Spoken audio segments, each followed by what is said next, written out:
Hello everyone, welcome to Eklavya study point and I am Sachin. आज की इस वीडियो में मैं आप सभी को क्लास 11th से जो आपकी पॉलिटिकल साइंस बुक है, जो फर्स्ट बुक है पॉलिटिकल साइंस की, जो थर्ड चैप्टर है इलेक्शन एंड रिप्रेजेंटेशन, इसकी इजी एक्सप्लेनेशन आपको करवाने वाला हूँ और इसके फ्री पीडीएफ नोट्स भी आप सभी को प्रोवाइड करवा दिए जाएंगे। और आप सभी को बताना चाहूँगा ये न्यू वीडियो है 2024-25 सेशन के स्टूडेंट्स के लिए। तो चलिए वीडियो को आगे बढ़ाते हैं। अगर आपकी कोई भी क्वेरी है तो आप इंस्टाग्राम पे मैसेज करके पूछ सकते हैं। यूज़र नेम आप सभी के सामने मेंशन है। और अगर आपको हमारे फ्री पीडीएफ नोट्स डाउनलोड करने हो तो उसके लिए आप हमारे टेलीग्राम चैनल को ज्वाइन कर सकते हैं, जिसका यूज़र नेम है क्लास 11 ESP। ठीक है, ये जो टेलीग्राम ग्रुप है ना, यहाँ पे आपको सारे PDF notes time to time मिलते रहेंगे। अब हम आगे बढ़ते हैं, आज के चैप्टर की तरफ चलते हैं। सबसे पहले इलेक्शन एंड रिप्रेजेंटेशन, जो कि हमारा चैप्टर है। रिप्रेजेंटेटिव क्या होता है? आप किसको एक रिप्रेजेंटेटिव कहोगे? जो किसी को रिप्रेजेंट करता हो। ठीक है, आपको पता है कि थ्रू द इलेक्शन प्रोसेस, आपको पता है हमारे देश में हम किसी को भी जब चुनते हैं तो वो इलेक्शन के उससे चुनते हैं। इलेक्शन होता है देश में, हम वोट डालते हैं और वो इलेक्टेड होता है लोगों द्वारा। ठीक है, and sends them to parliament. अब देखो, हमारी पॉपुलेशन बहुत ज़्यादा है, 125 करोड़ देश के वासी हैं। सारे तो पार्लियामेंट में बैठेंगे नहीं जाके। जो कुछ लोग पार्लियामेंट में जाके बैठते हैं वो हमारे रिप्रेजेंटेटिव्स होते हैं, जो हमारी प्रॉब्लम्स को पार्लियामेंट में रखते हैं जाके। ठीक है, इनको ही हम रिप्रेजेंटेटिव ऑफ द पीपल कहते हैं, यानी कि जो हमें रिप्रेजेंट करते हैं पार्लियामेंट में जाके। हर स्टेट का अपना रिप्रेजेंटेटिव होता है। हर स्टेट के अंदर जो कॉन्स्टिट्यूएंसीज होती हैं उसका एक रिप्रेजेंटेटिव होता है, जिसको आप अक्सर MLA कहते हो, MP कहते हो। ठीक है, ये आपके रिप्रेजेंटेटिव्स होते हैं पार्लियामेंट के अंदर। आगे बढ़ें तो देखते हैं। Due to the huge population and the large area, not all citizens can participate directly. अब देखो, हमारा एरिया बहुत बड़ा है इंडिया का, पॉपुलेशन भी बहुत ज़्यादा है। सभी के सभी लोग तो नहीं जा सकते डिसीजन मेक करने, यानी कि कोई लॉ बनाने पूरा भारत बैठ जाए पार्लियामेंट में, ऐसा तो पॉसिबल नहीं है। वाइल मेकिंग लॉज, जब भी कानून बनते हैं या डिसीजन लिए जाते हैं तो हम अपने रिप्रेजेंटेटिव्स को पार्लियामेंट में भेजते हैं, जो हमारे एरिया के बिहाफ पे वहाँ पे काम करता है। तो यहाँ तक आपको क्लियर है?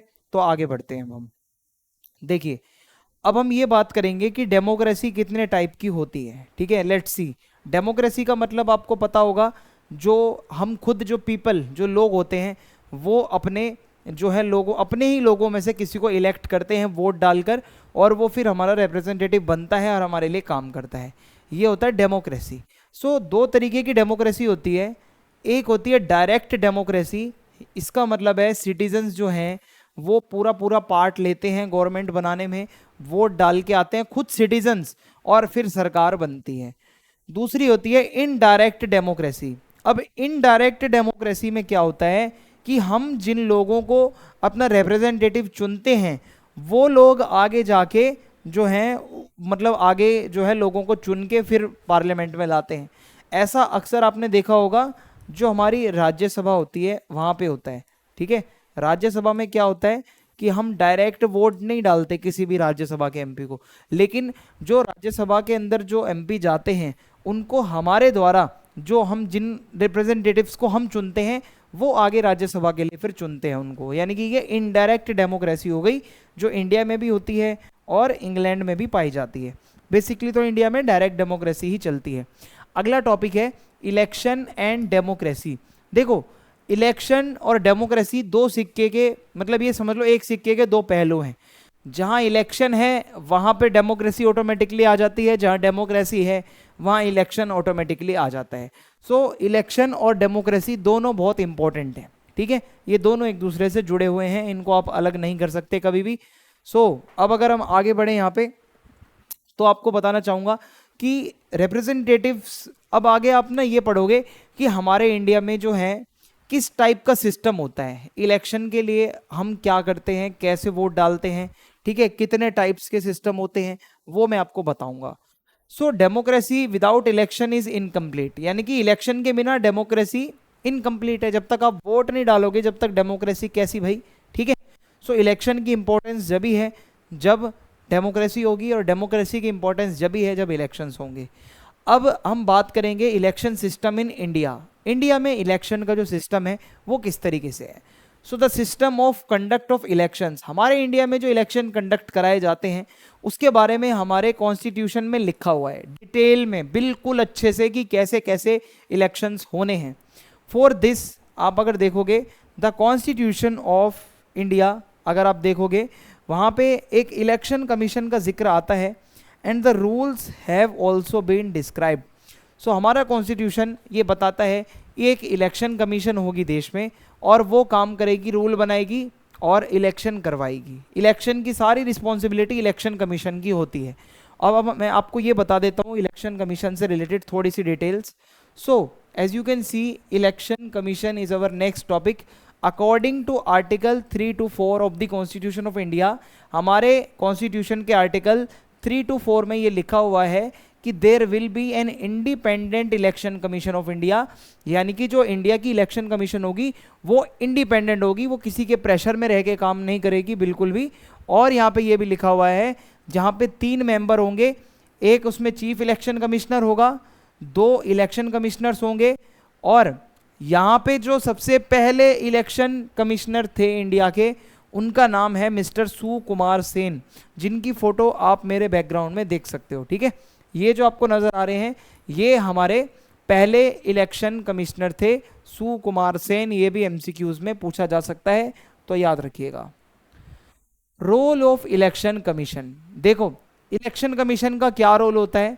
इलेक्शंस करवाना, यानी कि इलेक्शन को देखना, चाहे पार्लियामेंट्री इलेक्शंस हैं, स्टेट लेजिस्लेचर्स के इलेक्शन है, प्रेसिडेंट के इलेक्शन है, वाइस प्रेसिडेंट के इलेक्शन है, सारा कुछ कंडक्ट करवाने का जो काम है, जो जिम्मा है, वो इलेक्शन कमीशन का होता है। फिर है सेट रूल्स, कैसे गाइडलाइंस निकालनी है, इलेक्शन से रिलेटेड रूल्स क्या होंगे, रेगुलेशंस क्या होंगे, वो इलेक्शन कमीशन ही बताती है। वोटर्स का रजिस्ट्रेशन, अब जो भी 18 साल से प्लस हो जाता है उसका वोटर आईडी कार्ड बनता है। ठीक है, और वोटर आईडी कार्ड के बिना तो आप वोट नहीं दे सकते। सो वोटर्स का रजिस्ट्रेशन करना भी इलेक्शन कमीशन ऑफ इंडिया का ही काम है। फिर इलेक्शन के दिन या इलेक्शन से पहले इलेक्टोरल रोल वोटर लिस्ट होती है, जिसमें आपका पूरा बायोडाटा लिखा होता है, आपकी कॉन्स्टिट्यूएंसी क्या है, बूथ नंबर क्या है, नेम क्या है, वो भी इलेक्शन कमिश्नर ही, मतलब इलेक्शन कमीशन ही आपको देती है। मॉनिटर कैंपेन, जो कैंपेनिंग होती है ना इलेक्शन के टाइम, नारे लगाए जाते हैं, इधर उधर रैली होती है, उस पर भी नज़र रखनी पड़ती है कि क्या कुछ इलीगल तो नहीं हो रहा, जो लिमिट में सब कुछ हो रहा है, या कोई गलत पैसे से, कोई पैसों का यूज़ करके कुछ गलत तो नहीं कर रहा। ये सारी चीज़ें इलेक्शन कमीशन ही देखता है। और जब इलेक्शन हो जाते हैं तो जो वोट की काउंटिंग है वो भी इलेक्शन कमीशन ही करता है, और इलेक्शन का जो रिज़ल्ट होता है वो भी इलेक्शन कमीशन ही अनाउंस करता है। इसके अलावा वोटिंग जो हुई है वो फेयर तरीके से हुई है या नहीं हुई है, ये भी इंश्योर करने का काम इलेक्शन कमीशन का ही है।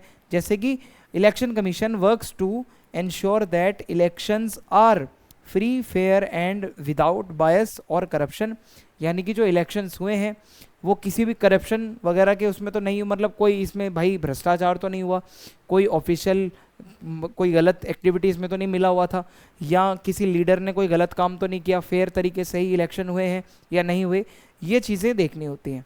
ठीक है, अब हम आगे बढ़ते हैं।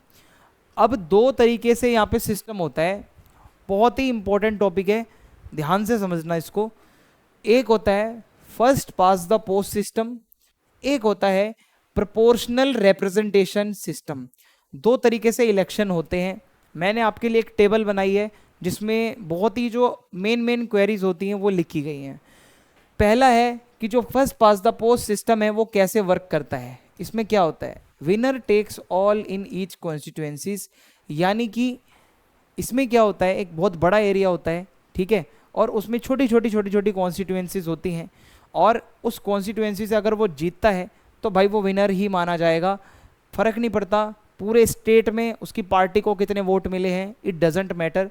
बट अगर उस बंदे ने अपनी कॉन्स्टिट्यूएंसी जीत ली है, आपका कोई एरिया तो होगा ना, ठीक है, आप जिस भी एरिया के रहते हो आपका एमएलए होगा, आपके एमएलए ने अगर आपके वहाँ से वोट जीत लिया, भाई मान लो आपका एमएलए जो है वो आम आदमी पार्टी का था, उसने वो जीत लिया आपका एरिया।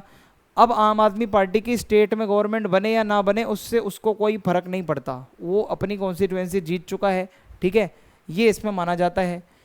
और इसके अंदर हर कॉन्स्टिट्यूएंसी में एक रिप्रेजेंटेटिव होता है। कॉन्स्टिट्यूएंसी क्या होती है, आपका जो एरिया होता है, ठीक है, जितना ज्योग्राफिकल एरिया होगा आपका, पॉलिटिकल एरिया, वो जैसे देखो भाई, अब दिल्ली तो बहुत बड़ी है, दिल्ली का एग्जांपल दूं, अब यहाँ पे आपको बांटना पड़ेगा ना एरिया, भाई यहाँ से लेके यहाँ तक ये कॉन्स्टिट्यूएंसी है, जैसे फॉर एग्जांपल विकासपुरी कॉन्स्टिट्यूएंसी है, छतरपुर कॉन्स्टिट्यूएंसी है, चांदनी चौक कॉन्स्टिट्यूएंसी है, करोल बाग है, तो छोटे छोटे एरियाज में बांट दो जगहों को, फिर वहाँ का कोई ना कोई कैंडिडेट होगा जो जीतेगा, फिर वो वहाँ का एमएलए बनेगा, समझ रहे हो।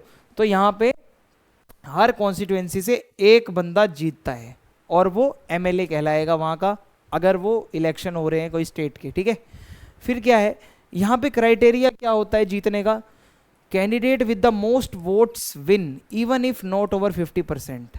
यहाँ पे जो कैंडिडेट है, मान लो कैंडिडेट ए है, कैंडिडेट बी है, कैंडिडेट सी है, तीन अलग अलग पार्टियों के थे, एक कांग्रेस का, एक बीजेपी का, एक आम आदमी पार्टी का।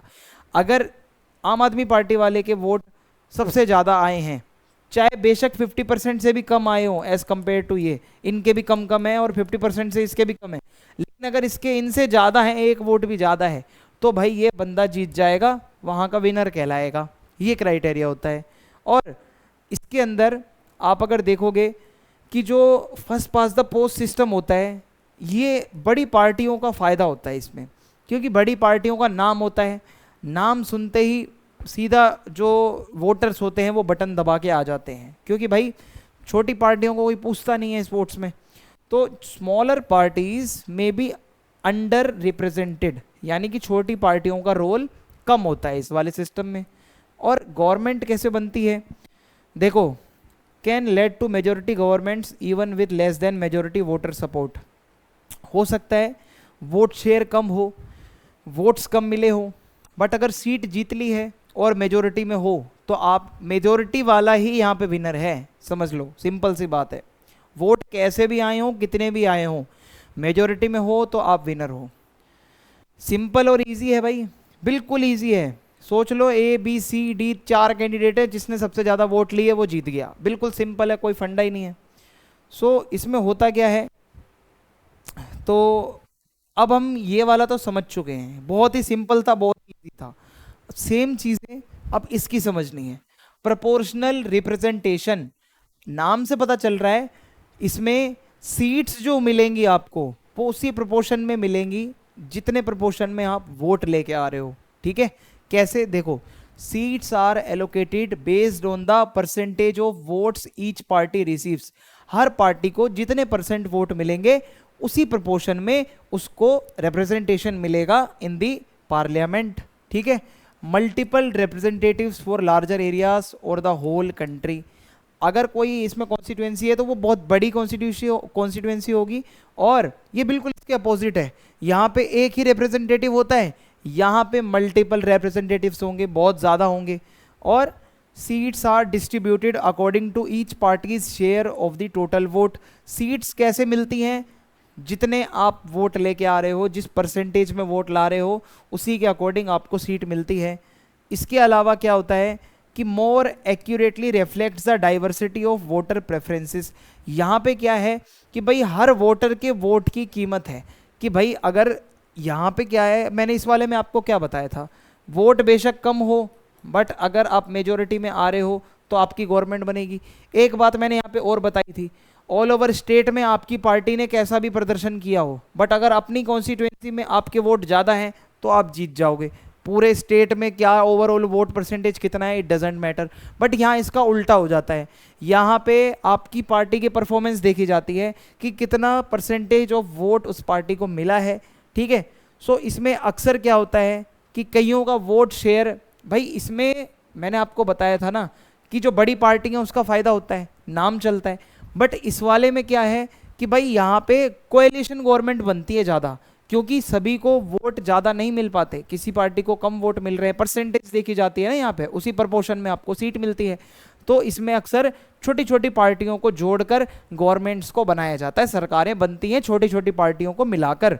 सो इससे क्या होता है, ये थोड़ा कॉम्प्लेक्स सिस्टम है, समझने में बहुत मुश्किल आती है इसको।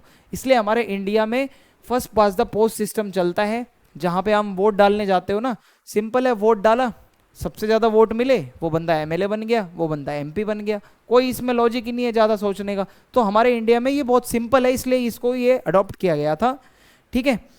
और almost all votes contribute to the final outcome. एक एक वोट की कीमत होती है, एक वोट भी कम हो तो परसेंटेज बदल जाएगी, और परसेंटेज बदलेगी तो सीट्स में भी असर पड़ेगा। जितनी परसेंटेज ऑफ वोट आओगी, अब मतलब आपकी जितनी परसेंटेज आपकी वोटिंग की होगी उसी परसेंटेज में आपको सीट्स मिलेंगी। सो अगर आपकी परसेंटेज कम है तो सीट्स भी आपसे हाथ से जा सकती है। सो ये थोड़ा कॉम्प्लेक्स सिस्टम है, आपको भी समझने में अगर आप देखा हो तो ये बहुत इजी था जो मैंने आपको first pass the post system पढ़ाया। तो ये दोनों में आता है डिफरेंस, आपके पेपर में हर बार ही लगभग पूछा जाता है, इंपॉर्टेंट है याद रखना। Why was the first pass the post system accepted in India. अब आप ये सोच रहे होगे हमारे इंडिया वालों ने first pass the post system को ही क्यों एक्सेप्ट किया, हमने वो प्रोपोर्शनल वाला क्यों नहीं लिया भाई? क्योंकि ये सिस्टम हमारा सिंपल था समझने में, वोटर जो है वो क्लियर होते हैं कि भाई हमारी चॉइस क्या है, हमें किसको वोट देना है, ज़्यादा सोचना नहीं पड़ता।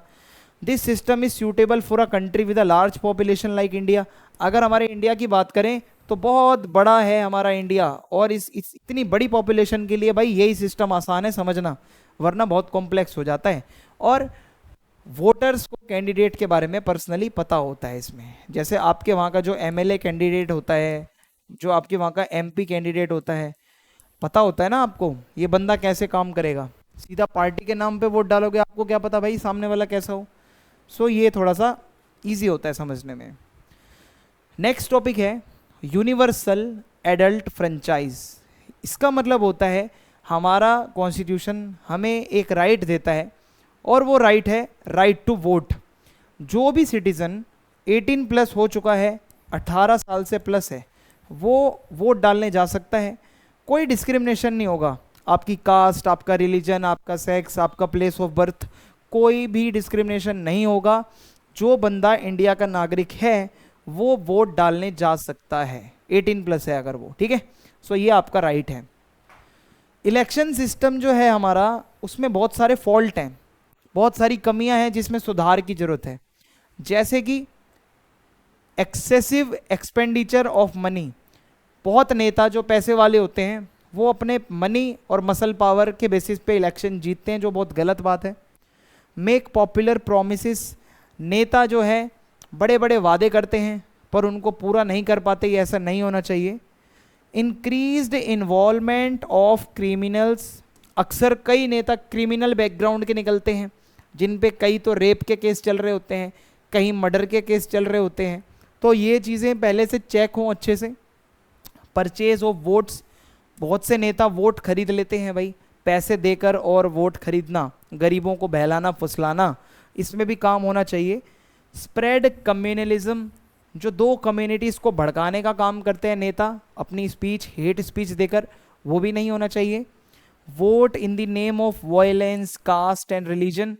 आप किसी कास्ट के नाम पर वोट मत मांगो, रिलीजन के नाम पे वोट मत मांगो, मंदिर मस्जिद के नाम पर वोट मत मांगो, गुरुद्वारे के नाम पे वोट मत मांगो। जो रिलीजन है उसको साइड रखो इलेक्शन से, ठीक है, ये बहुत ज़रूरी है। सो ये हमारे कुछ फॉल्ट थे हमारे इलेक्शन सिस्टम में, जो आपके अकॉर्डिंग, अगर आप और भी कोई ओपिनियन देना चाहो आप बता सकते हो कमेंट बॉक्स में जाके, हाँ भाई और भी कोई फॉल्ट है। सो ये आपका यहीं पे चैप्टर जो है समाप्त होता है। वीडियो पसंद आई है तो चैनल को सब्सक्राइब करें, वीडियो को लाइक करें, अपना फीडबैक ज़रूर लिखें कमेंट बॉक्स में, और वीडियो को शेयर कर दें दोस्तों के साथ। जय हिंद, जय भारत। मिलते हैं नेक्स्ट वीडियो में।